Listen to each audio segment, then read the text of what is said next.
Δεν υπάρχει κίνδυνος να σας ταλαιπωρήσουμε spoiler, διότι υποθέτω ότι οι περισσότεροι, είμαι σίγουρος, δηλαδή όλοι σας γνωρίζετε τι είναι η ταινία με την οποία κλείνει το αφιέρωμα του Βασίλη και της Βιέας. Η ταινία γυρίστηκε το 1966, δεν παίχτηκε στην Σοβιετική Ένωση, διότι δεν έδειχνε ωραία και καλά την αρχαία Ρωσία, όπως την λέμε. Έδειχνε να είναι ένας οπισθοδρομικός κόσμος ακόμα, με τους πριγκιπές του να αλληλοσφάζονται ακόμα κι αν είναι αδέρφια ή κυρίως προπάντων επειδή ήταν αδέρφια, και να χρησιμοποιούν τις ξένες λεγόμενες δυνάμεις, στην προκειμένη περίπτωση τους Τάταρους, για να λύσουν τους οικογενειακούς εξουσιαστικούς λογαριασμούς τους. Στο τέλος φυσικά οι Τάταροι δεν δίνουν λογαριασμό σε κανέναν.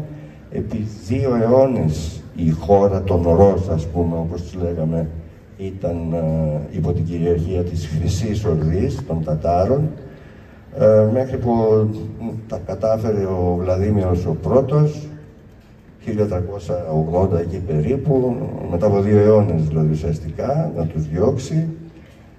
Ο Βλαδίμηρος έχει γερή θέση στην ιστορία της Ρωσίας, είναι ο πρώτος που ονόμασε τον εαυτό του Τσάρο, δηλαδή Καίσαρα, αυτό σημαίνει το Τσάρος, και μάλιστα πασών των Ρωσιών, και είχε την ωραία ιδέα να παντρευτεί ανιψιά του Κωνσταντίνου Παλαιολόγου. Μία από το συγγένειο για να συγγενέψουν τα 2 βασίλεια. Η επόμενη σωστή κίνησή του ήταν να βάλει τον δικέφαλο Ητώ σαν σύμβολο της Σοβιετικής, όχι, δεν την λέγαμε Σοβιετική ακόμα, της Ρωσίας. Πριν επιλέξει τον χριστιανισμό, είχε κάνει μια άλλη δοκιμή, είχε 2-3 δοκιμές μάλλον, για να είχε αναγορεύσει ως ύψιστο θεό τον Περούν, που ήταν ο θεός του κεραυνού, κάτι σαν Δίας των παγανιστών στα εδάφη της Ρωσίας. Δεν του βγήκε με τον Περούν, δοκίμασε με τους μουσουλμάνους της Κριμαίας, έστειλε αντιπροσώπους του δηλαδή και τους ρώτησε πώς είναι εκεί τα δικά σας, και με τους Ιουδαίους επίσης, ούτε εκεί, και τελικά επέλεξε τον χριστιανισμό για τον απλό λόγο ότι η Βυζαντινή Αυτοκρατορία ήταν πάρα πολύ ισχυρή και θα μπορούσε να τον βοηθήσει. Δεν είναι τίποτε περίεργο αυτό με την επιλογή θρησκείας και θεών, και ο μέγας λεγόμενος Κωνσταντίνος, που εκτός των άλλων είναι μέγας επειδή δεν άφησε κανέναν από το σόι του ζωντανό, πρώτα είχε επιλέξει τον Απόλλωνα, είχε δει όραμα ότι είδε τον Απόλλωνα. Δεν του έκατσε με τον Απόλλωνα και έκανε τη μεγάλη στροφή προς τον Νίκα, προς τον χριστιανισμό δηλαδή. Συμβαίνουν και εν Παρισίς. Τώρα, λίγα πράγματα. Οι Τάταροι αυτοί είναι γνωστοί σε εμάς από 2-3 πράγματα. Ψός Ταρτάρ, ως και από την Παλαλάικα. Δηλαδή, αυτοί εισήγαγαν την Παλαλάικα στη Ρωσία. Σήμερα θεωρούμε ότι είναι το μουσχόρονα της Ρωσίας, είναι τελικά των Τατάρων ή Ταρτάρων, όπως τους λέγανε για κάποια φεγγάρια. Τάταροι, το λέω αυτά γιατί παίζουν πάρα πολύ στην ταινία, ονόμαζαν οι Ρώσοι όλους όσους έρχονταν από πολύ ανατολικά, τους Μογγόλους. Ήταν ένα από αυτά που λέμε εξώνυμα, πώς εμείς ονομάζουμε κάποιον άλλον. Οι ίδιοι δεν αυτό αναγνωρίζονταν στην αρχή ως Τάταροι, ήταν ένα περιληπτικό όνομα δηλαδή, εθνόνυμο, αναγνωρίζονταν με τα δικά τους ενδόνυμα, όπως τα λέγανε. Για να το κάνω λίγο σαφέστερο, το δικό μας ενδόνυμο είναι Ελλάς. Το εξώνυμό μας όμως είναι Γκρίς ή Ιουνανιστάν, πάντως το Ελλάς το χρησιμοποιούν 2-3 γλώσσες, 2-3 λέξεις όλο τον κόσμο. Γι' αυτό και όταν διετίας, τριετίας, όχι προπενταετίας, οικούσι το ρηθένη του Πρωθυπουργού λέγοντας πως πρέπει να ενισχύσουμε το brand name Ελλάς, δεν το ενισχύσαμε γιατί έπρεπε να μπει Γκρίς, καταλάβατε. Τι να κάνουμε. Ο Ρουμπλιόφ είναι ο κορυφαίος αγιογράφος Ρώσος. είναι 1370-1430 περίπου. Δεν έχει καμία σχέση με το αυστηρό στιλιζάρισμα που έχετε στο μυαλό μας όταν σκεφτόμαστε την Βυζαντινή αγιογραφία. Δηλαδή, αν ο Διονύσιος ο Εκφουρνά, ο αγιογράφος ο δικός μας, από το Καρπενήσι, που κωδικοποίησε το πώς πρέπει οι σωστοί ζωγράφοι αγιογράφοι, όχι ζωγράφοι, να απεικονίζουν έναν τους Αγίους προφήτες κτλ. Θα τον είχε στείλει στην κόλαση προφανώς, γιατί είχε πολύ φωτεινά σχήματα, έχει σχεδόν χαμογελαστούς αγγέλους, το γέλιο απαγορεύεται στην εικονογραφία. Όχι μόνο στην εικονογραφία, γενικά τον Χριστό δεν τον βλέπουμε ποτέ να χαμογελάει. Τόλμησε να το θέσει ο Έκο το ζήτημα αυτό. Ξέρετε, στην γνωστή ταινία, το όνομα του ρόδου. Μαθήτευσε στον Θεοφάνη τον Έλληνα, ο οποίος λέγεται Έλληνας επειδή γεννήθηκε, μεγάλωσε στην Κωνσταντινούπολη, ήταν ευρυμαθέστατος και πολύγλωσσος και είχε, εκτός από τα αγιογραφικά που είχε να διδάξει τον Αντρέη, που ήταν νεότερος 2-3 δεκαετίες, είχε να του διδάξει κυρίως όσα είχε μάθει από την θήραθεν και την εκκλησιαστική του παιδεία. Δεν είχε κλεισμένα τα μάτια του προς τη θήραθεν παιδεία δηλαδή, όχι ότι ήταν φίλος των εθνικών, αλλά ήταν αρκετά μπασμένος αυτό.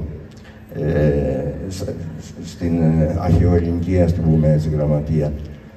Αυτό που του δίδαξε ήταν κυρίως η ελευθερία. Η ελευθερία και στα χρώματα έχει ένα εξαιρετικό γαλάζιο ασυνήθιστο στις εικόνες που φέρνουν, βυζαντινές εικόνες που φέρνουμε στο μυαλό μας. Και στην αλληγορία ευνηδίασε τους πάντες όταν του ζητήθηκε να εικονογραφεί στην Αγία Τριάδα, και αυτός, θα τη δούμε την Αγία Τριάδα, στην ταινία δηλαδή κατά κάποιο τρόπο, προς το τέλος της ταινίας, όταν τελειώνει η επικράτεια του Ασπρόμαυρου και ξαφνικά έχουμε φώτα, έχουμε χρώματα. Αντί να ζωγραφείς μια κλασική Αγία Τριάδα, δηλαδή το Χριστό, τον γέροντα πατέρα του, από πού που γερνάνε οι θεοί, και από πάνω ένα περιστέρι, ζωγράφησε τους τρεις αγγέλους στο σπίτι του Αβραάμ, που είχαν πάει για να το ανακοινώσουν ότι δεν χρειάζεται να σφάξει την γυναίκα του για λόγους τιμής, αλλά θα μείνει έγκυος. Και έτσι γλίτωσε ο Αβραάμ τον Ισαάκ. Μετά χρειάστηκε να τον σφάξει, δεν τον έσφαξε τελικά. Αυτός και η Ιφηγένεια είχαν αυτό το τυχερό προς το τέλος, να εμφανιστεί ένα ζωάκι και να σωθούν ελαφάκι στην Ιφηγένεια και κατσικάκι στην περίπτωση του Ισαάκ. Ο πίνακας αυτός ο συγκεκριμένος μας δείχνει και το μπέρδεμα ανάμεσα στο τι εννοούμε εικόνα και το τι εννοούμε εικόνα και μάλιστα αγιογραφία και τι εννοούμε ζωγραφιά. Την είχε ζωγραφίσει στην Αγία Τριάδα σε κάποια μοναστήρι, είχε μείνει για πάρα πολλούς αιώνες εκεί, είχε περάσει την αφάνεια, δεν ήταν και κανένα.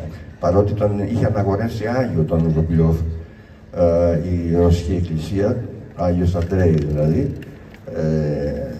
Οι πινακές του είχαν περάσει την αφάνεια, είχαν σκεπαστεί, είχαν επιζωγραφιστεί, όπως έχει γίνει και σε πολλές άλλες περιπτώσεις. Οι πρώτες προσπάθειες για τη συντήρησή του έγιναν ότου παραδόξου θαύματος επί Σοβιετικής Ένωσης, τα πρώτα χρόνια κιόλας μάλιστα της Σοβιετικής Ένωσης. Αλλά για λόγους καλλιτεχνικούς, γιατί είδαν την καλλιτεχνική του αξία, όχι ξέρουμε άλλωστε ποια μοίρα επιφύλωσαν στα θεία. Ήταν μάλλον το πρώτο επισήμως άθεο κράτος, χωρίς αυτό να συμβαίνει ότι μπόρεσε να σβήσει τον χριστιανισμό ή τον μουσουλμανισμό σε όσους ήταν θείστοι. Από εκεί, με τη συντήρησή του, παραδόθηκε στην πινακοθήκη Τρετιακόβ, μια τεράστια πινακοθήκη. Μάλιστα το 1947 ο Ιωσήφ Βισαριόνοβιτς Τσουγκασβίλη, ευρύτερα γνωστός ως Στάλιν, είχε αποφασίσει την ίδρυση του Ιδρύματος Αρχαίας Ρωσικής Τέχνης Ανδρέη Ρουμπλιόφ. Δεν περπάτησε, πέρασαν καμιά 15 χρόνια για να σχηματιστεί. Πρόπερση λοιπόν η εκκλησία της, η Μοσχοβίτικη εκκλησία, η Ορθόδοξη δηλαδή, ο Πατριάρχης που έχουν εκεί, ζήτησε για προσωρινό διάστημα, για λίγο χρόνο, να της δοθεί η Αγία Τριάδα για να την προσκυνήσουν. Οι συντηρητές της τάδεξαν τα μαλλιά τους στον αέρα, γιατί την προηγούμενη φορά που την είχαν δανείσει για μόλις μια εβδομάδα στο παλιό μοναστήρι του Ρουμπλιόφ, όταν γύρισε μετά από μια εβδομάδα, μετρήσαν ούτε μία ούτε δύο 61 ζημιές πάνω στην εικόνα. Οπότε όλο το Μουσείο Τετρακόφ είπε όχι, για όνομα του Θεού, τον πιστεύετε δεν τον πιστεύετε, μην πάρετε την εικόνα, διότι δεν είναι εικόνα, είναι ζωγραφιά. Είναι κορυφαία ζωγραφιά. Και ο Βλαδίμηρος Πούτιν, το έχει το όνομα ο Βλαδίμηρος, όπως είδατε, ο Βλαδίμηρος ο πρώτος, ο Βλαδίμηρος Λένιν, ο Βλαντιμίρ Πούτιν, ακούγοντας με προσοχή τους επιστήμονες, αποφάσισε να δοθεί η εικόνα οριστικός και εσαΐ και διαπάντα στην Εκκλησία. Που σημαίνει ότι έχει κάνα 2 χρόνια ζωής ακόμα, με τους ασπασμούς κτλ. Και ασπασμοί των Αγγέλων προς τα άστρα καλή είναι, αλλά των πιστών που θα πηγαίνουν κατά κύματα θα είναι καταστροφική. Αυτό που υποστηρίζει στην ταινία, αυτό που ψάχνει μάλλον, σε καμία ταινία δεν δίνει απαντήσεις σε οτιδήποτε. Ερωτήματα θέτει και το έχει ο Ταρκόφσκι. Το λέει ο ίδιος και στο Σμιλεύοντας τον χρόνο και στο Μαρτυρολόγιο. Η απορία του είναι μία. Η απορία που μας περιλαμβάνει από τότε που είμαστε 7-8 χρονών, ξέρω εγώ, δεν πάση περιπτώσει, μετά την πρώτη ερωτική μας αποτυχία μάλλον. Γιατί ζούμε? Το βαθύτερο υπαρξιακό ερώτημα. Απορίες έχει ο Ταρκόφσκι, ερωτήματα έχει. Δεν θα μας ξεγελάσει με απαντήσεις, γιατί δεν τις έχει ο ίδιος τις απαντήσεις. Η θεολογία του, που είναι τμήμα της ρωσικής θεολογίας, που έχει η δική μας θεολογία η ελληνική είναι λίγο βαλτωμένη από τους 3 φωστήρες της Ηλίου Θεότος και μετά, έχει ψιλοβαλτώσει, εν πάση περιπτώσει, γιατί η εξουσία την απασχόλησε πολύ περισσότερο. Όταν θεολογεί, αυτό που τον νοιάζει είναι η ανθρωπολογία, όχι τίποτα περισσότερο. Όταν εμφανίζει έναν από τους καλογέρους του να παρατάει το μοναστήρι επιτιθέμενο στον ηγούμενο και στους υπόλοιπους μέχρι τότε συντρόφους και αν σου λέει κατατίσσονται τη μονή, τον οίκο του Κυρίου, οίκο εμπορίου, μνημονεύοντας λόγια του Χριστού δηλαδή από το Ευαγγέλιο, τότε που αρπάζει το Φραγγέλιο και επιτίθεται σε όσους είχαν κατατήσει τον ναό του Σολομώντα, οίκο εμπορίου. Αυτή είναι η απορία του, δηλαδή η αγωνία μάλλον του Ταρκόφσκι, ότι η πίστη είναι ένα ακόμα νόμισμα της αγοράς. Γερό νόμισμα, γιατί έχει ολόκληρη μεταφυσική πάνω του, που σημαίνει ότι μπορεί εύκολα να εκβιαστεί ένας ανθρωπάκος και να κάνει τούτο ή να μην κάνει το άλλο, εν ονόματι του Θεού, ο οποίος σε περιμένει τιμωρητικός. Αυτή ήταν η ατήρηση μεγάλη του Ρουμπλιόφ. Τον πίεζαν να ζωγραφίσει την τελική κρίση, όπως τη λέμε, εκεί που θα πάρει τη ζυγαριά ο Χριστός, όπως παλιά ο Δίας, και θα μετρήσει τι αξίζει η ψυχή κάθε ανθρώπου. Δηλαδή να ζωγραφίσει, θα έχετε δει Δευτέρα Παρουσία πώς είναι. Φίδια, δεινόσαυροι, αίματα, κόλαση, παλούκια, να σε τρυπάνε, σπαθιά, χατζάρια, όλα. Για να τρομάξεις και να κάνεις το καλό. Δεν τρομάζεις και δεν κάνεις το καλό με αυτόν τον τρόπο. Ή υπάρχει εκούσια προσχώρηση στο καλό ή δεν υπάρχει. Και δεν ζωγράφισε τελική κρίση για να μην τρομάξει τον κόσμο. Δεν θεωρούσε ότι δικαιούται να χρησιμοποιήσει την τέχνη του με αυτόν τον τρόπο. Κάποια στιγμή στη διαδρομή της ταινίας, αυτό είναι μάλλον μυθοπλασία, δεν έχει και σημασία, υπερασπίζεται μια Μαγδαληνία, ας το πούμε έτσι, ο Αντρέη, και για να τη σώσει από τα νύχια ενός Ρώσου που μαζί με τους Τατάρους έχει εισβάλει και πάει να την βιάσει, κατεβαίνει και καταλαβαίνουμε ότι την έχει σκοτώσει. Εδώ είναι ακριβώς όπως στην αρχαϊκή τραγωδία. Τον θάνατο, τη δολοφονία μάλλον, την καταλαβαίνουμε από την επόμενη στιγμή. Δεν τη βλέπουμε να διαπράττεται. Είναι δολοφόνος δηλαδή πια ο Αντρέη, το βαρύτερο αμάρτημα, και αυτό που αποφασίζει είναι πρώτον δεν ξαναζωγραφίζει και δεύτερον παίρνει όρκο σιωπής, να μην ξαναμιλήσει. Δεν τον κατάει τον όρκο σιωπής,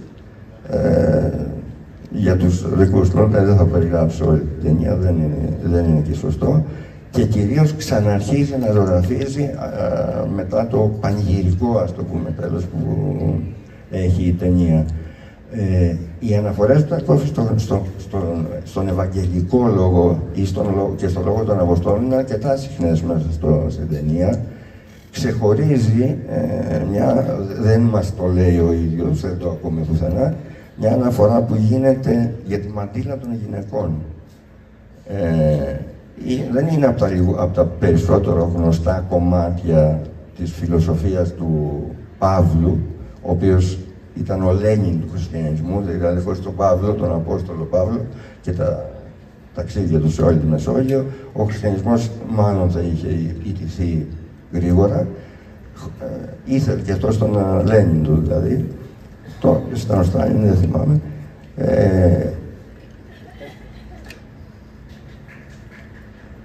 Κουράστηκαν κάποιοι, θέλουν να δουν την ταινία. Ναι. Η μαντήλα λοιπόν, κατά τον Απόστολο Παύλο, λέει πολύ απλά ότι ο Θεός, ο άνδρας, είναι η εικόνα του Θεού. Η γυναίκα είναι η εικόνα του άνδρα. Γι' αυτό και πρέπει να έχει το κεφάλι, όχι του Θεού. Η γυναίκα είναι απλά την πλευρά του άντρα, όπως ξέρετε, από τα παϊδάκια μας, καμιά φορά που μας πειράζουν, είναι επειδή μας πήραν λίγα παϊδάκια και κάναν τη γυναίκα. Είναι δευτερογενές πλάσμα. Άρα δεν είναι η εικόνα του Θεού. Άρα ως μη εικόνα του Θεού οφείλει να έχει στην κεφαλή της πάντα μία μαντήλα, για να είναι, η οποία θα συμβολίζει την εξουσία του Κυρίου της πάνω της. Τα λέει με τον φεμινιστικότερο δυνατό τρόπο ο Παύλος. Η μαντήλα είναι και στην αρχαιοελληνική παράδοση και στην Ιουδαϊκή παράδοση πολύ ισχυρός κανόνας, δύσκολα τον καταπατούσαν. Δεν μπορούσαν οι δέσποινες καν στην αρχαία Αθήνα να βγουν με ακάλυπτο το πρόσωπό τους έξω. Στη Σπάρτη ήταν πιο προχωρημένα τα πράγματα. Μάλιστα ο Ευρυπίδης αποκαλεί τις Σπαρτιάτισσες φαινομυρίδες, διότι φορούσαν κάτι σχιστά και φαινόταν η μυρή τους. Και προφανώς ζήλευε που δεν είχε στην Αθήνα.